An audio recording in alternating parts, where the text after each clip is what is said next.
Hello viewers, আসসালামু আলাইকুম। Special cooking variety চ্যানেলের পক্ষ থেকে নতুন আরেকটি রেসিপি দেখার জন্য আপনাদেরকে স্বাগতম জানাচ্ছি।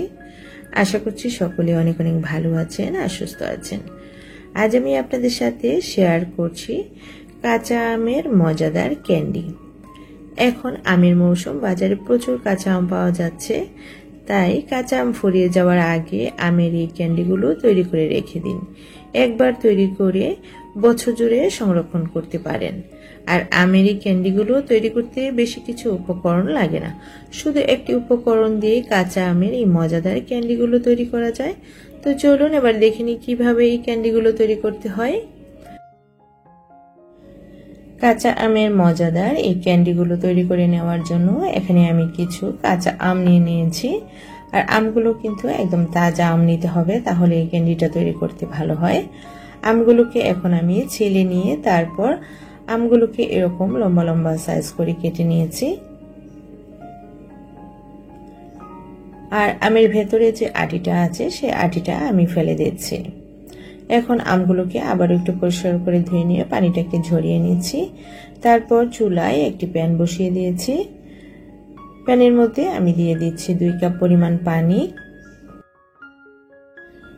তারপর পানির মধ্যে আমি দিয়ে দিচ্ছি 1/3 চা চামচ পরিমাণ লবণ, আর দিয়ে দিচ্ছি 1/2 চা চামচ পরিমাণ বিট লবণ। এখন লবণ আর বিট লবণটাকে নেড়ে চেড়ে মিলিয়ে নিচ্ছি।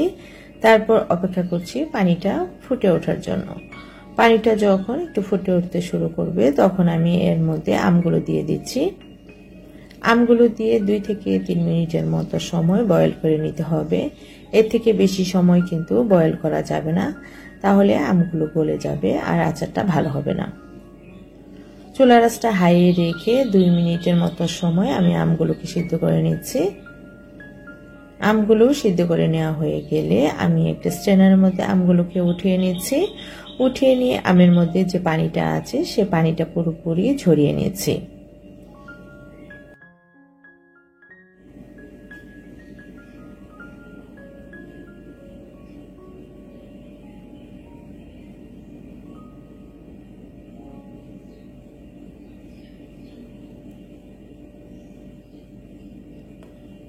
আমের পানিটা যখন ভালোভাবে ঝরে যাবে তখন আমি একটি মিক্সিং বোলের মধ্যে আমগুলোকে নিয়ে নিয়েছি। দেখুন আমগুলো কিন্তু গোটা গোটায় আছে, আমগুলো কিন্তু ভেঙে যায়নি।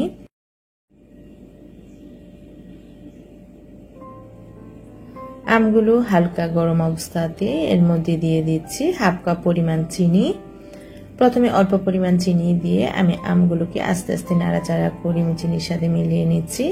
এই কাজটা কিন্তু খুবই আস্তে আস্তে করতে হবে, তা না হলে কিন্তু আমগুলো ভেঙে যাবে। বাকি চিনিটুকু আমি উপর দিয়ে দিচ্ছি। তারপর কয়েক মিনিটের জন্য রেস্টে রেখে দিচ্ছি। কিছুক্ষণ পরই দেখবেন আমগুলোর মধ্যে চিনির পানিটা এভাবে উঠে এসেছে। এখন এই আমগুলোকে নরমাল ফ্রিজে রেখে দিচ্ছি সারা রাত্রের জন্য।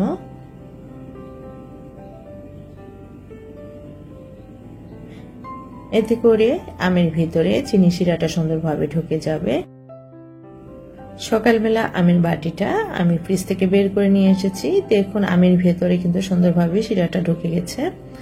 এখন একটা একটা আমের পিস করে আমি একটি ছড়ানো প্লেটের মধ্যে দিয়ে দিচ্ছি। ছড়ানো প্লেটের মধ্যে আগে থেকে আমি কিছুটা সরিষার তেল ব্রাশ করে রেখেছিলাম। এখন আমগুলোকে একটা একটা করে দিয়ে দিচ্ছি। আমগুলো যেন একটা একটা গায়ে লেগে না যায়, এভাবে দিতে হবে। তারপর আমি আমের এই ট্রেটাকে রোদ্রের মধ্যে দিয়ে দিচ্ছি। প্রায় 2 দিনের মতো সময় আমি আমগুলোকে রোদ্রের মধ্যে দিয়ে শুকিয়ে নিচ্ছি। একদম কড়া রোদ্রের মধ্যে দিয়ে কিন্তু আমগুলোকে শুকিয়ে নিতে হবে। 2 দিনে যদি না শুকায় আসে তাহলে আপনারা আরেকদিনও রোদ্রের মধ্যে দিয়ে আমগুলোকে শুকিয়ে নিতে পারেন। এই যে 2 দিন পর আমার আমগুলোর এই অবস্থা হয়েছে। দেখুন আমগুলো একদম সুন্দরভাবে শুকিয়ে গেছে। এখন ট্রে থেকে আমগুলোকে আমি উঠিয়ে নিচ্ছি। দেখুন আমের ক্যান্ডিগুলো কিন্তু আমার তৈরি হয়ে গেছে, কতটা ঝরঝরে হয়েছে। এখন আমের এই ক্যান্ডিগুলোর মধ্যে আমি দিয়ে দিচ্ছি 2 চা চামচ পরিমাণ সুগার পাউডার। সুগার পাউডারটা দিয়ে আমের এই ক্যান্ডিগুলোর সাথে ভালোভাবে মিলিয়ে নিচ্ছি। সুগার পাউডারটা দেওয়ার কারণে আমেরি ক্যান্ডিগুলো দেখতে যেমন সুন্দর হয়, খেতেও কিন্তু ভীষণ ভালো লাগে।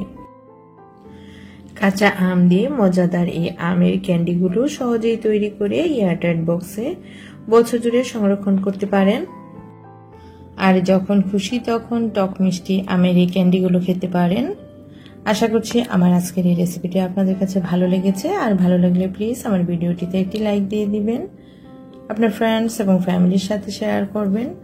আর আমার চ্যানেলে নতুন বন্ধু হয়ে থাকলে প্লিজ আমার চ্যানেলটি সাবস্ক্রাইব করে দিয়ে সবসময় আমার চ্যানেলের পাশে থেকে আমাকে সামনে এগিয়ে যেতে উৎসাহ দিবেন। আর যারা নাকি ইতিমধ্যে আমার চ্যানেলটি সাবস্ক্রাইব করে দিয়েছেন সেই সকল বন্ধুকে জানাই অসংখ্য অসংখ্য ধন্যবাদ। আবারও চলে আসবো নতুন কোনো রেসিপি নিয়ে। সেই পর্যন্ত সকলে অনেক বেশি ভালো থাকেন আর সুস্থ থাকেন। আল্লাহ হাফেজ।